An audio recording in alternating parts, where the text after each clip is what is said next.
Hola, hola, Dios te bendiga mucho. Qué bueno volver a encontrarnos ya en el 2021.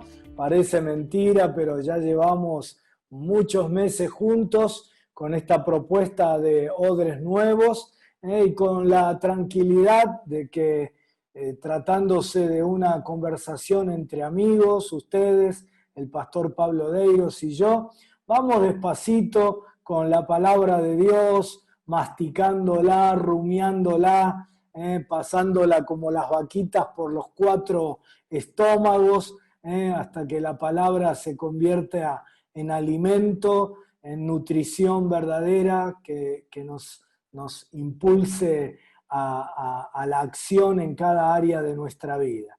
Estamos felices, oramos por vos en el último programa, pero ahora ya en la nueva tierra del 2021, te bendecimos, deseamos un feliz año para todos, para tus seres queridos, para tu congregación, un año de crecimiento de la obra de Dios en todo el país, en todas las naciones del continente.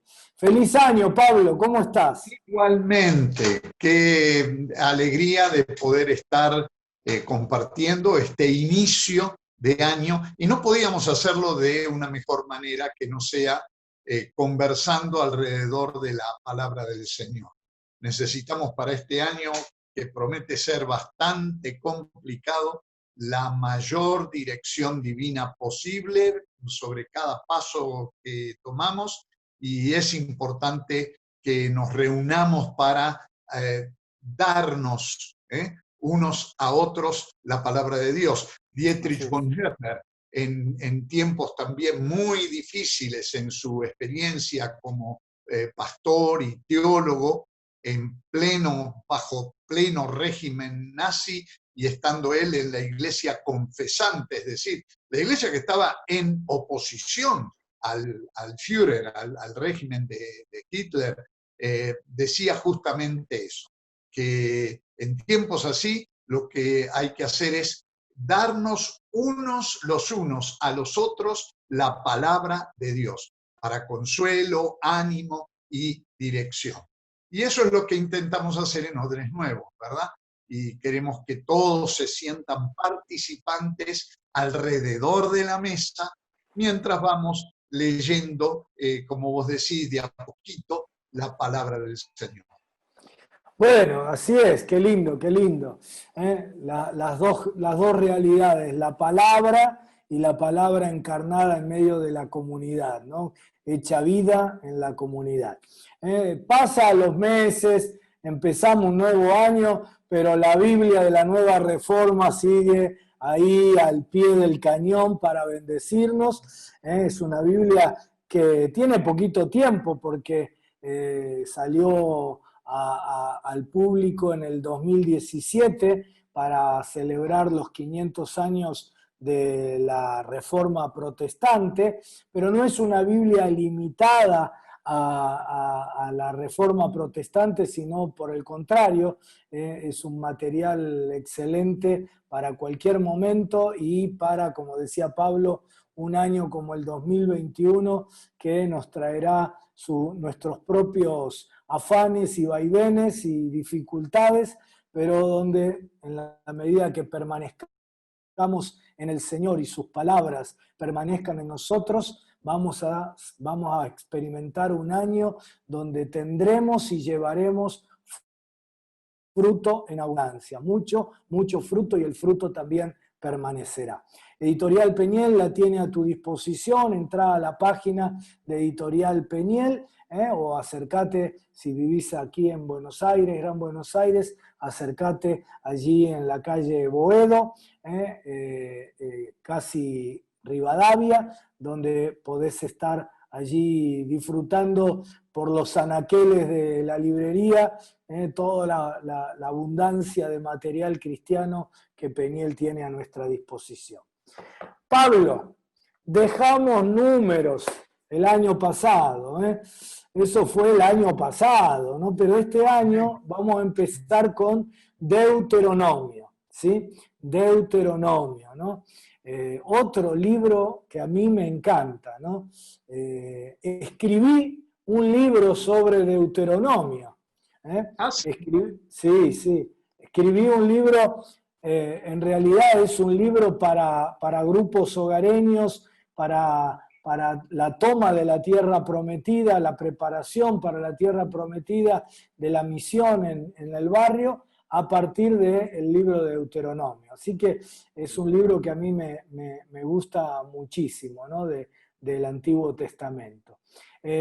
Vimos cuando terminamos el programa pasado en Números, que esa generación que salió de Egipto, que fue liberada de la esclavitud de Egipto y que fue liderada por Moisés, se pasaron 40 años deambulando en el desierto. Una y otra vez nos recordaste, Pablo, en los distintos programas que trabajamos con Números, que era un camino que podía conducir al pueblo desde la salida de Egipto hasta la entrada a la tierra prometida, que podía demandar del pueblo unos 15 días aproximadamente de camino. Sin embargo, en lugar de ir por allí de la manera directa, entraron en el desierto y deambularon durante 40 años, ¿sí? Y ahora mueren todos en el desierto, excepto dos, Josué y Caleb, que quedan de la generación salida de Egipto, pero en el desierto también nació una nueva generación. Y por lo tanto era importante que la ley, las escrituras recibidas por Moisés, esa ley fuera repetida y fuera expuesta, enseñada a la nueva generación que había nacido en el desierto, ¿sí? Ellos no habían vivido la experiencia del monte Sinaí, pero ahora, o por lo menos si la habían vivido eran niños, pero ahora son los hombres, son las mujeres que tienen que entrar a la nueva tierra, ¿no? A la tierra prometida. El significado de la palabra Deuteronomio es una palabra compuesta por dos vocablos griegos, ¿no? Deutero, segundo, nomos, ley, significa segunda ley, pero no es que se trata de otra ley o una ley diferente a la recibida en el monte Sinaí de manos del propio Moisés, sino más bien que se trata de una repetición de la misma ley, pero ahora para que sea escuchada y aplicada por una nueva generación que nació, creció en el desierto y aplicada en una nueva realidad generacional, pero también en una nueva realidad. Esta sí sería la generación que entraría en la tierra prometida por Dios. La anterior quedó en el desierto, pero ahora Josué tiene que liderar a esta nueva generación a la entrada de la tierra prometida. Y entonces hay una actualización, no cambio, la misma ley, la eterna, diríamos nosotros hoy, la eterna palabra de Dios actualizada a la nueva realidad y a la nueva generación, ¿no? Y yo diría que la iglesia en permanente renovación tiene que ser siempre una iglesia deuteronómica, ¿no? Es decir, que continuamente repite y aplica de manera nueva la misma palabra, la palabra eterna de Dios, a nuevas generaciones y a nuevas situaciones de vida que nos tocan vivir, ¿no? Y en este nuevo año que estamos iniciando, sí,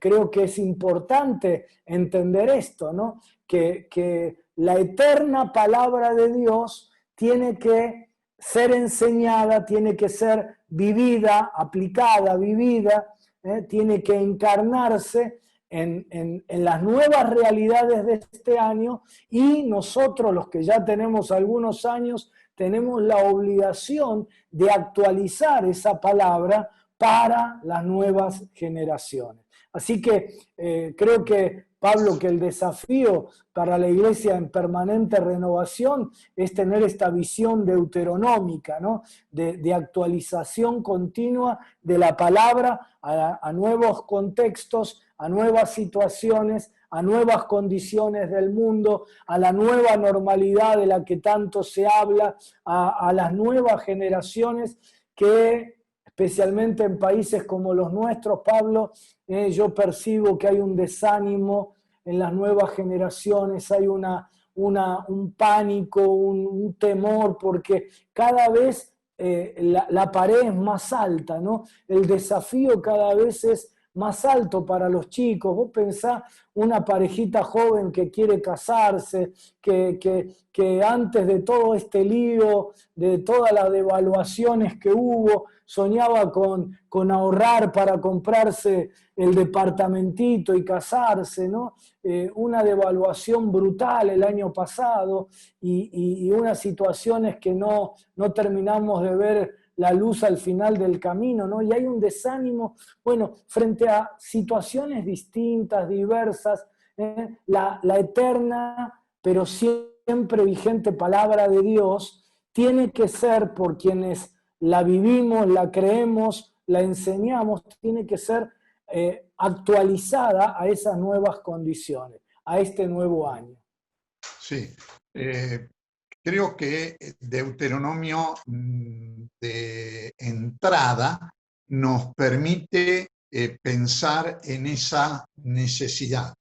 Y quizás, Carlos, antes de aterrizar un poco más en el planteo práctico, concreto y en la situación que nosotros enfrentamos y vamos a enfrentar más agudamente en este año, conviene hacer alguna reflexión teológica de carácter introductorio en torno a tres conceptos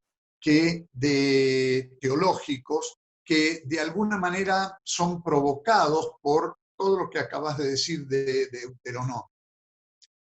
Estos tres conceptos, y estoy pensando en voz alta, ¿verdad? No estoy leyendo un libro de teología, estoy pensando, elaborando mientras converso con vos, y por eso es muy importante también que vos hagas tu aporte, corrección o orientes un poquito lo que vamos a decir. Pero me parece que hay tres conceptos que de alguna manera provoca el entrar al libro de Deuteronomio. El primer concepto teológico muy, muy importante es el de revelación, la revelación de Dios. De hecho, vos usaste esa palabra. El segundo concepto al que no se le ha prestado suficiente atención es el de registro de la revelación. Una cosa es la revelación de Dios y otra cosa es el registro de esa revelación de Dios, que en muchos casos, primero por mucho tiempo fue, como lo dijimos en un programa hace varios meses atrás, fue de manera oral hasta que se registró por escrito, ¿verdad? Y eso siguió evolucionando, siguió desarrollándose, porque de ponerse por escrito terminó en la imprenta, y en la imprenta traducido a no sé cuántos idiomas. Pero revelación, registro, y lo otro que vos rozaste también, y que me parece que es el desafío de Deuteronomio, es la reinterpretación de lo que Dios reveló, de lo que el ser humano, inspirado por el Espíritu Santo, registró, y de lo que nosotros ahora tenemos que darle vida a través y aplicación a través de una reinterpretación. Me parece que estos tres conceptos son teológicamente muy dinámicos, y si nosotros no entendemos la naturaleza dinámica de estos conceptos, caemos fácilmente en situaciones peligrosas: fundamentalismo, literalismo y legalismo. y quizás 2 o 3 cosas más, pero con estas ya son suficientes.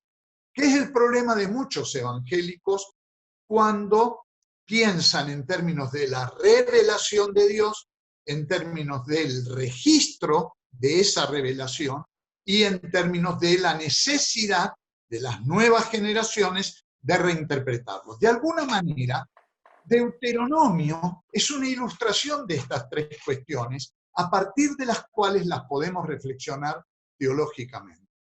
Evidentemente, la experiencia del Éxodo, la liberación de la esclavitud en Egipto, el peregrinaje por el desierto, la presencia de la nube durante el día, la columna de fuego en la noche, la dación del maná, de las codornices, del agua, el propio ministerio de Moisés y de Aarón, las leyes, los 10 mandamientos en la cumbre del monte de Dios, etcétera, etcétera.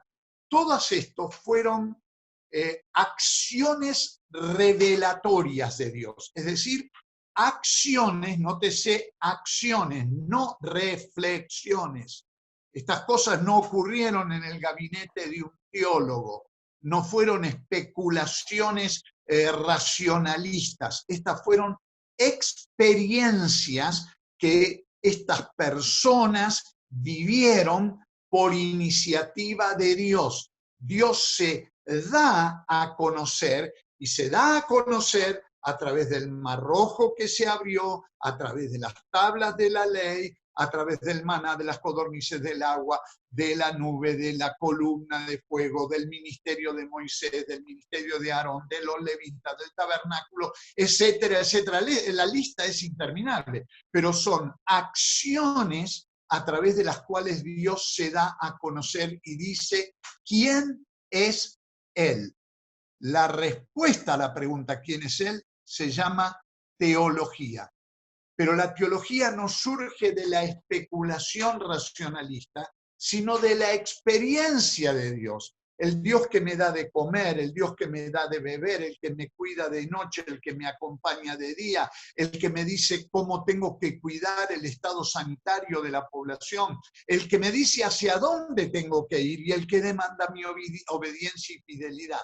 A ese Dios lo conozco porque se revela, pero no se revela con un oráculo tronando con una trompeta, con el ángel Moroni o con quien sea, sino el que se da a conocer en las acciones y en las experiencias humanas concretas. Cuando yo vivo esa experiencia, la retengo en mi memoria porque me marca fuego y se la cuento a mis hijos y se la repito a mis nietos. Y fíjate vos que en Deuteronomio esto está incluso puesto por escrito, de Deuteronomio capítulo 6, ¿no? De recuérdale a tus hijos y a tus nietos y por generaciones que Dios hizo esto, esto, esto, esto y esto y esto. Y eso se repite hasta el aburrimiento, no solo en Deuteronomio, en realidad en todo el Pentateuco, pero especialmente en Deuteronomio. La experiencia de la revelación de Dios que yo viví, la comunico primero oralmente a otros. Nosotros los evangélicos a esto lo llamamos testimonio. Mi experiencia con Cristo, yo la comparto con otro a través de mi testimonio. Esto es exactamente igual que los hebreos hicieron en relación con Deuteronomio, hasta que en algún momento y después de bastante tiempo, eso va tomando forma, pequeños escritos, parrafitos, a veces solamente oraciones, que se van juntando y juntando y juntando, hasta que llega a un nivel de elaboración donde toma la forma de un código legal que en un determinado momento, y no en días de Moisés, sino muchísimo después, mucho después de David, mucho después de los profetas, va a tomar forma escrita y le van a poner nombre segundo código, segunda ley, que en realidad no fue la segunda, sino que si uno cuenta todas las reescrituras y reediciones que hubo, más la cantidad enorme de relatos orales que le precedieron, esto fue, no sé, la centésima, no sé cuánta versión de la ley. Un erudito bíblico te va a decir, y vos lo sabés muy bien, que el libro de Deuteronomio jamás lo puede haber escrito Moisés, como ingenuamente creen todavía muchas personas. Porque fíjate que en el último capítulo relata la muerte de Moisés y dice palabras muy elogiosas acerca de Moisés. A menos que Moisés de muerto lo haya escrito, o algo por el estilo, lo cual es absurdo. Esto, lo que nosotros tenemos en la Biblia hoy, es el resultado de generaciones y generaciones y generaciones que primero transmitieron de manera oral esos contenidos, historias y demás, códigos legales, luego los fueron de a poco poniendo por escrito, hasta que finalmente, incluso dicen algunos ya en el periodo persa, bastante tardío, adquirió la edición final con la que nosotros lo tenemos. De hecho, no quiero abundar mucho en esto porque estas son cuestiones más científicas, más de eruditos, pero de hecho, la lengua hebrea, tal como nosotros la tenemos hoy en la Biblia hebraica, todavía no existía, todavía no se había inventado para el siglo XIII antes de Cristo, cuando se supone que Moisés entregó la ley al pueblo. Pero queda la tercera cuestión, que a mi juicio, como vos bien lo señalabas, es la más importante. La revelación de Dios que llega a través de la experiencia de ciertas personas, que la comparten, la registran, la guardan en su memoria y eventualmente la ponen por escrito para que quede para las generaciones posteriores, hoy tiene que ser reinterpretada.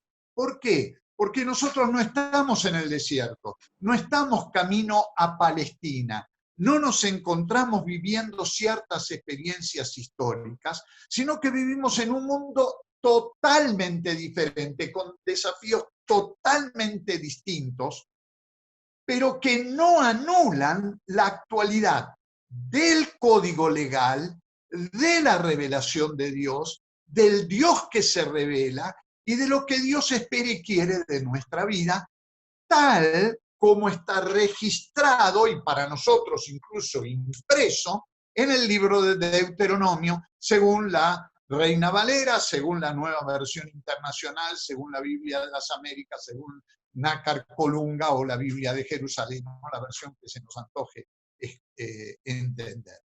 Entonces, me parece que detrás de esta necesidad de reinterpretación, es necesario que teológicamente tengamos bien en claro, o más o menos en claro, un concepto de revelación y un concepto de registro de esa revelación. De otra manera, según sea nuestra teología de estos dos elementos, puede afectarse nuestra reinterpretación y, en consecuencia, aplicación actual de lo que Deuteronomio dice. De hecho, si uno toma literalmente punto y coma, que entre paréntesis no existían ni en el hebreo ni en el griego, pero si uno toma letra por letra, palabra por palabra, lo que Deuteronomio dice, y esas leyes hoy las quisiéramos aplicar, caeríamos en un absurdo total. La única manera de encontrar una aplicación fecunda, dinámica, rica de la voluntad de Dios revelada, registrada, es reinterpretándola a la luz de las circunstancias en las que nosotros nos encontramos hoy. Discúlpame la lata teológica, pero lo mejor que podemos hacer con nuestra audiencia es ayudarlos a pensar y no a repetir como loro cosas que no entienden. Así es, así es. Y es precisamente esta acción, ¿no? La de la reinterpretación del texto, la de la aplicación del texto a la nueva realidad, a la realidad que nos toca vivir, sabiendo que la realidad que nos toca vivir es absolutamente cambiante, así que deberíamos decir a las realidades que nos toquen vivir, ¿no? En continuo, en un movimiento de dinamismo continuo. Esta acción de reinterpretación, de aplicación, es lo que hace que la iglesia se convierta precisamente en una iglesia en renovación permanente, ¿no? Y sobre todo una iglesia que en su vida y en su misión resultan pertinentes y relevantes para su tiempo y su contexto, ¿no? La clave de la interpretación de la palabra es lo que algunos han llamado esa circulación o círculo hermenéutico, ¿no? Donde el texto de la palabra de Dios interactúa con el texto de la realidad, el texto de la realidad que nos toca vivir, ¿no? Y cómo la palabra le habla a esa realidad, pero cómo además la realidad reinterpreta el texto, ¿no es cierto? Y en esa circulación hermenéutica, de interpretación, no solo del texto bíblico, sino de la vida, donde yo como intérprete tengo la obligación de interpretar el texto, pero tengo la obligación de interpretar la realidad a la luz del texto, a la luz de la voluntad de Dios, ¿no? Y al hacerlo, esto le da una nueva luz a la palabra y esta circulación es continua, ¿verdad? Entonces, este es el desafío para todos nosotros, ¿no? Tal vez alguien nos está viendo y dice, bueno, pero yo no he estudiado teología, no he estudiado hermenéutica, interpretación bíblica, no tengo herramientas de ese tipo. Bueno, no te preocupes porque lo que tenés adentro tuyo es el Espíritu Santo, que te guiará a toda verdad. Por eso la palabra le fue dada al pueblo, no le fue dada a los eruditos, a los teólogos, le fue dado al pueblo, ¿no? Y es bueno que consultemos a alguien que sabe más, es bueno que leamos, pero tenés el Espíritu Santo que te va a guiar. Y vos, cuando abrís la palabra de Dios cada mañana en tu casa, y tenés que orar, decís, Señor, esta palabra la inspiraste vos a través de siglos y siglos, ¿sí? La inspiraste para que llegue a mí hoy. Y lo hiciste para que el poder de tu palabra, que es vigente, tenga pertinencia para mí, que soy una ama de casa, en medio de una circunstancia donde tal vez mi familia en este momento está pasando una necesidad, donde mi marido perdió el trabajo, donde mi mujer está enferma, donde mis hijos están desafiados por la nueva realidad y no tienen trabajo. En estas circunstancias existenciales, Espíritu Santo, vos que estás en mí y vos que estás en la palabra porque la inspiraste, hace que esa circulación suceda, que tu palabra me hable, que tu palabra me guíe, que tu palabra me dirija, me dé sabiduría para la toma de las decisiones, me dé aliento, me dé fortaleza en medio de estas circunstancias. Y no hace falta, ahora nosotros te estamos dando la explicación, pero es lo que vos vivís todos los días, porque por eso amás la palabra, ¿no? Por eso por eso abrazás, no sé, el Salmo 23 y lo leíste millones de veces en tu vida y cada vez que lo lees tiene un impacto nuevo, tiene una frescura nueva, y por eso los que predicamos la palabra no se nos acaba nunca, ¿no? El guión de lo que tenemos para predicar, porque el mismo pasaje que hemos predicado, Pablo, hace 2 o 3 años, prediqué casi todo un año sobre la parábola del hijo pródigo. Y te puedo asegurar que no es que me lo había propuesto, es que cada semana le encontraba una riqueza nueva, ¿no? La gente ya sabía, no se reían, seguro lo va a predicar sobre Lucas 15, ¿no? Pero eso es el poder, eso es lo que hace que creamos que es la palabra de Dios, ¿no? No porque alguien nos hable de la inerrancia de la palabra de Dios, sino porque la vemos viva, viva. Importante lo que dijo el pastor Pablo, ¿no? Siempre, siempre, siempre la experiencia viene antes que la teología, ¿sí? Siempre, siempre. Y por supuesto que después la teología afecta también nuevas experiencias. Otra vez hay una circulación.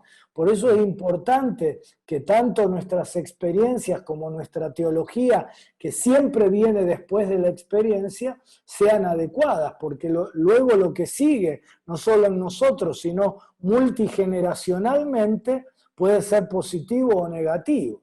Y entonces gente que por ahí tuvo experiencias frustrantes, que leía la palabra y veía lo que sucedía en la iglesia primitiva, en el libro de los Hechos y en las epístolas, y veía los dones y el desarrollo de la comunidad de fe y los milagros que ocurrían, pero no lo veía en su propia vida, comienzan a desarrollar una teología que trate de ajustar, ¿sí?, lo que ellos viven, de ajustar la Biblia a lo que ellos viven, en lugar de ajustar la vida a lo que la Biblia dice, ¿no? Y entonces todo ese paquete de teología que niega los milagros, que niega los dones del Espíritu, que niega, etc. ¿Por qué? Porque primero hubo una experiencia frustrante, ¿sí? Primero hay una experiencia y luego viene la teología, ¿no? Por eso es importante que te acerques siempre a la palabra de Dios con un corazón abierto, ¿sí? Con un corazón y una mente abierta. Ahora le voy a pedir al pastor Pablo que nos tiró ahí 3 bombas, ¿no? Nos tiró fundamentalismo, legalismo, y ¿cuál era la tercera que tiraste, Pablo? Literalismo. Y literalismo. Vamos, aunque sea alguna de las 3, vamos a ver si la podemos desplumar un poquito, ¿no? Para que todos entendamos de qué estamos hablando, ¿no? Pero es importante que vos te acerques al texto con la mayor apertura, ¿sí? Con la mayor sospecha sobre tus propios prejuicios, ¿eh? Que provienen de esas experiencias. Entonces, Señor, yo quiero recibir de tu palabra todo lo que quisiste decir en tu palabra, no solo en aquel momento, todo lo que al revelar tu palabra quisiste poner allí para mi vida hoy, porque si Él pensó en nosotros antes de la fundación del mundo, yo estoy seguro que cuando pensó la Escritura, la pensó para cada circunstancia de nuestra vida, ¿no? Para que la palabra tenga pertinencia y relevancia para cada momento de nuestra vida. Que tengas un corazón abierto, una mente abierta, ¿sí? Que seas capaz de extender el sitio de tu tienda mental, ensanchar tu carpa mental, extenderte a la derecha y a la izquierda, pero no por un open mind, por una actitud de esnobismo o de evolucionismo, sino por tratar de decir, mi cabecita no puede limitar todo lo que Dios quiere hablarme, todo lo que Dios quiere revelarme. Así que yo necesito ir ensanchando para poder escuchar, interpretar, recibir, experimentar, aplicar, vivir, transmitir, impartir, ¿sí? Todo lo que Dios quiere, ¿no? Y entonces cuando tenemos esta actitud abierta, allí Isaías 54, cuando habla de ensanchar el sitio de nuestra tienda, uno dice, amén, Señor, me quiero extender, ¿no? Pero en Isaías 60 dice, ensancha tu corazón, para que mi extensión territorial, de vida, material, ministerial, se ensanche. Primero se tiene que ensanchar nuestro mundo interior, nuestra cabeza, nuestro corazón, nuestro espíritu, para poder recibir todo lo que Dios tiene. Lo contrario a eso es una mente estrecha que nos mantiene en territorios estrechos.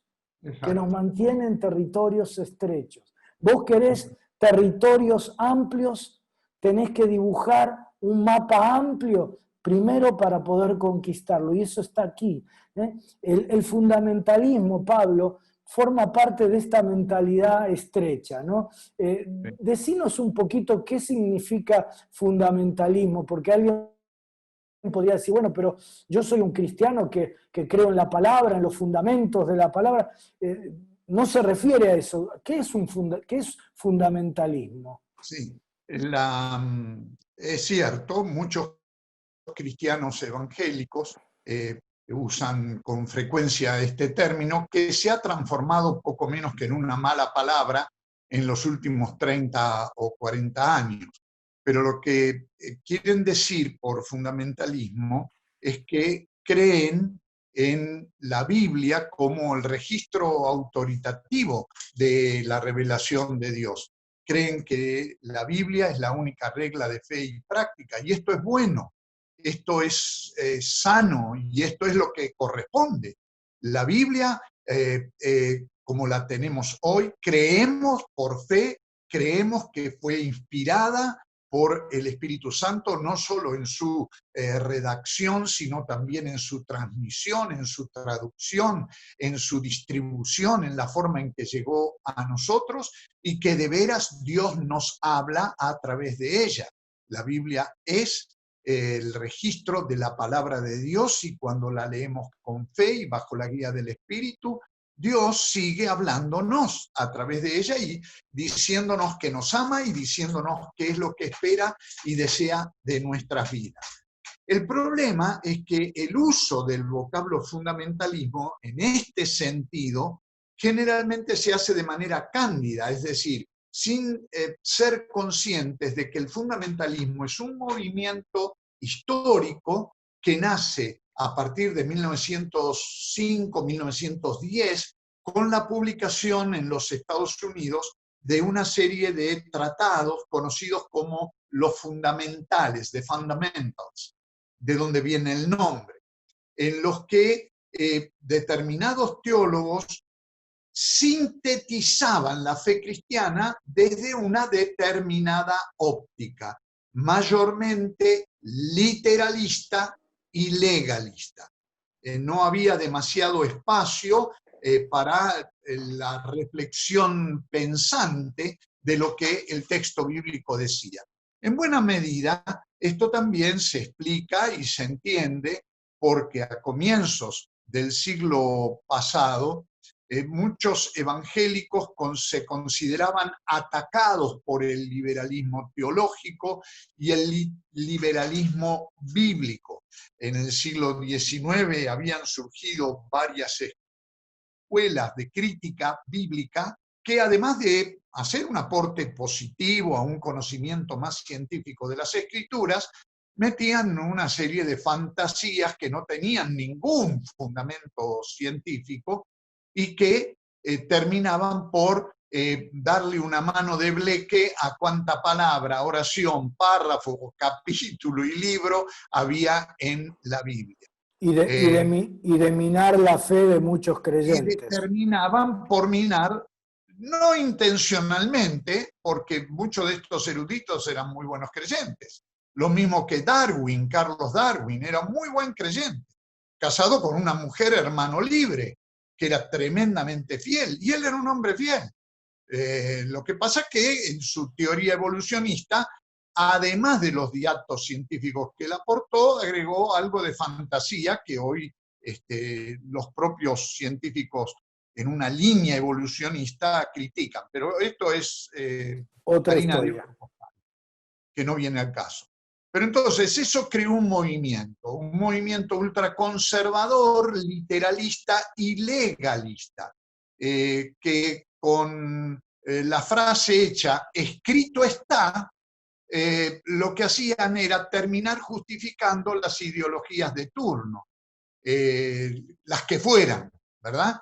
Utilizando la Biblia, porque si vos los textos bíblicos o frases bíblicas o palabras bíblicas las sacás de su contexto, le podés hacer decir a la Biblia lo que se te ocurra.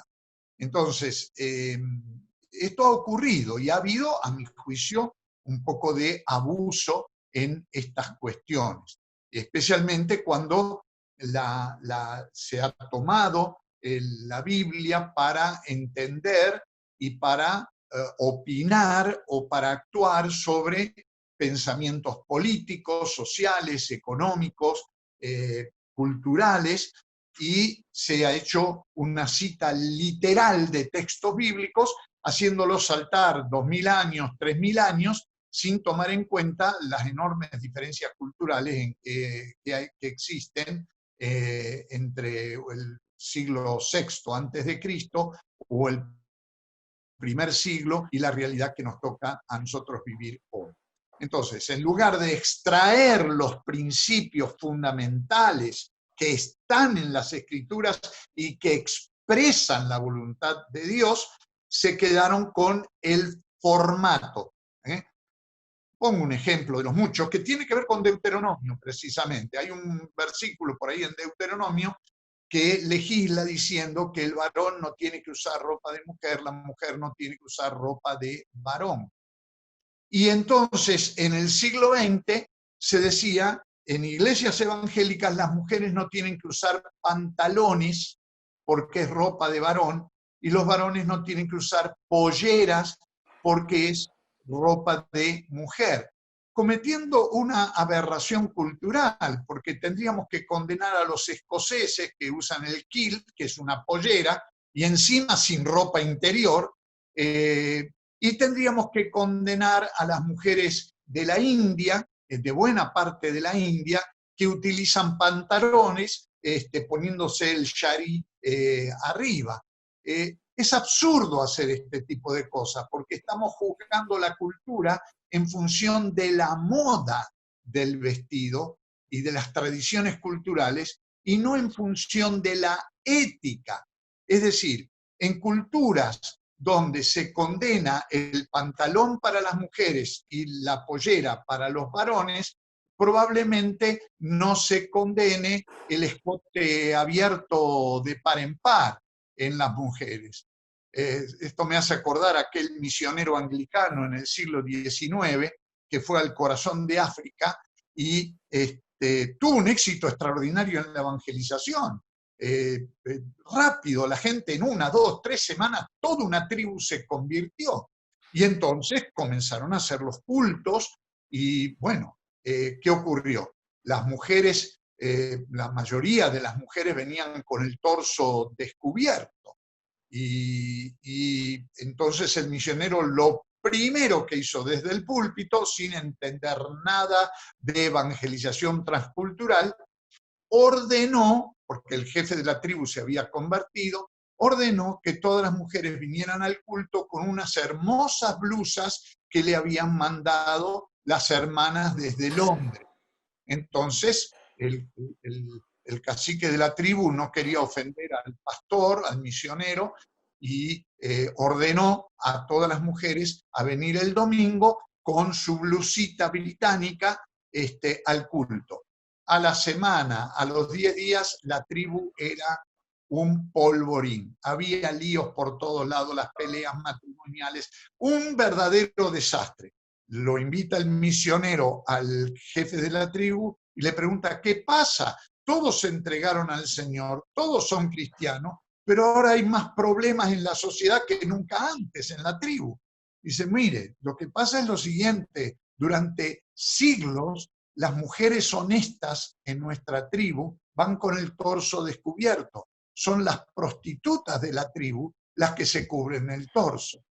Entonces vos te das cuenta, como misiólogo que sos, el brutal error que cometió este hombre aplicando no la Biblia a la ética del vestido, sino aplicando sus propios criterios victorianos que no tienen nada que ver con lo que dice la Biblia. Entonces, creo que lo peor de actitudes fundamentalistas, literalistas y legalistas no es tanto el tomar la letra y aplicar la letra sin ningún tipo de consideración, es decir, ni siquiera hacer una hermenéutica, hacer una reinterpretación del texto, sino que es más fácil hacerlo así. Una de las características del fundamentalismo, el legalismo y el literalismo es que facilita las cosas. En lugar de pensar, uno simplemente repite como loro lo que el misionero le enseñó, lo que la tradición dice, lo que la palabra refleja, sin siquiera ir al diccionario para ver qué es lo que significa. Si el pastor dice desde el púlpito tal cosa, es palabra de Dios.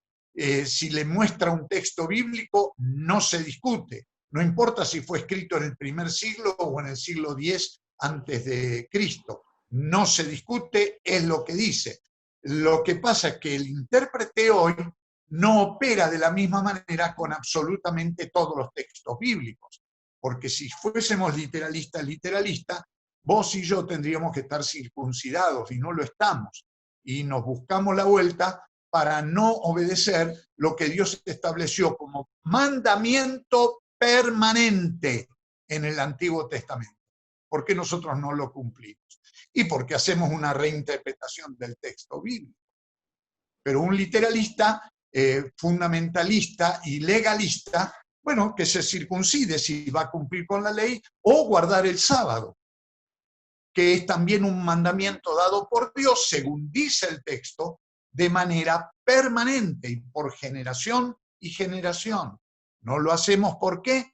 Porque reinterpretamos el texto bíblico. Sacamos el principio que está enseñado allí, pero luego la aplicación concreta la adecuamos al tiempo en que vivimos y a las circunstancias en las que nos encontramos.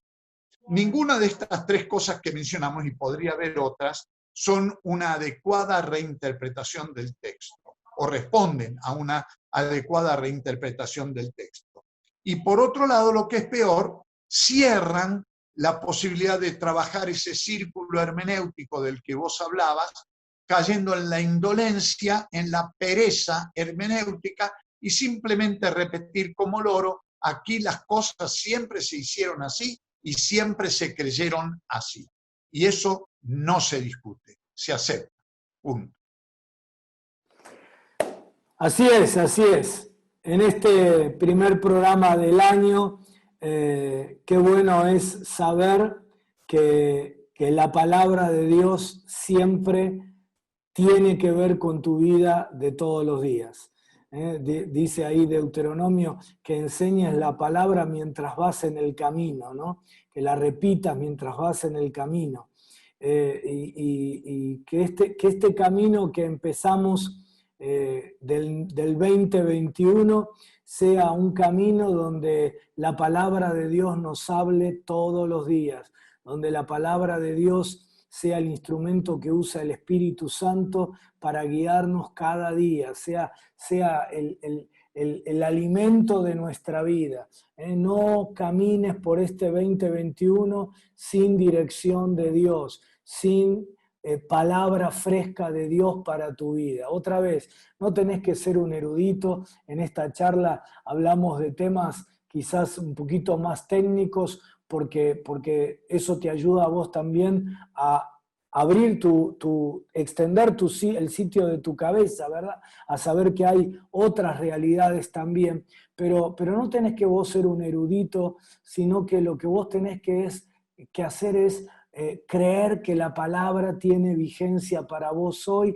y guiado por el Espíritu Santo, guiado también en tu comunidad de fe, por tus maestros, por tus líderes, puedas aplicar esa palabra a tu situación. La palabra no fue dada para gente en un gabinete teológico, en un laboratorio teórico, sino que la palabra fue dada para el pueblo, para vos y para mí, para que vivamos en medio de nuestras realidades, en medio de las situaciones cambiantes, en medio de los desafíos de la vida, en medio de las pruebas y dificultades con las que a diario tenemos que luchar, que tengamos la espada en la mano para vencer en las batallas que cada uno de nosotros libramos. La Biblia es esa espada de doble filo, ¿no?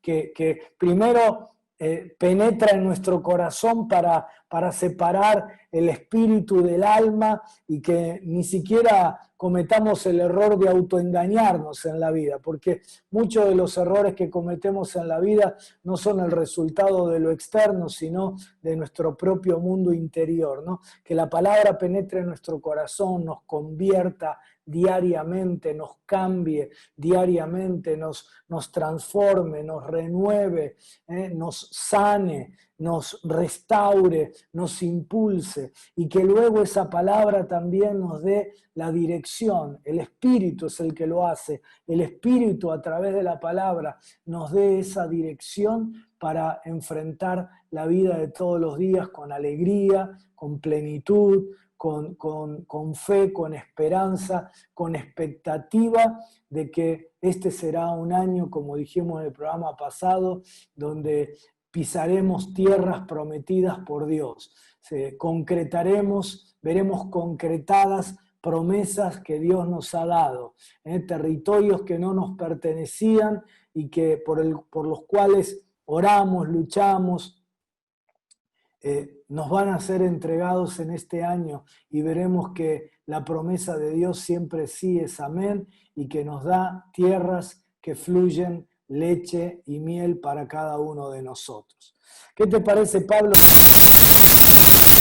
Este primer programa del año lo cerramos el anterior bendiciendo anticipadamente el nuevo año, pero yo quiero pedirte a vos ahora una oración ya pisando el territorio, entrando a la tierra del nuevo año, de bendición sobre todos nuestros hermanos en este 2021.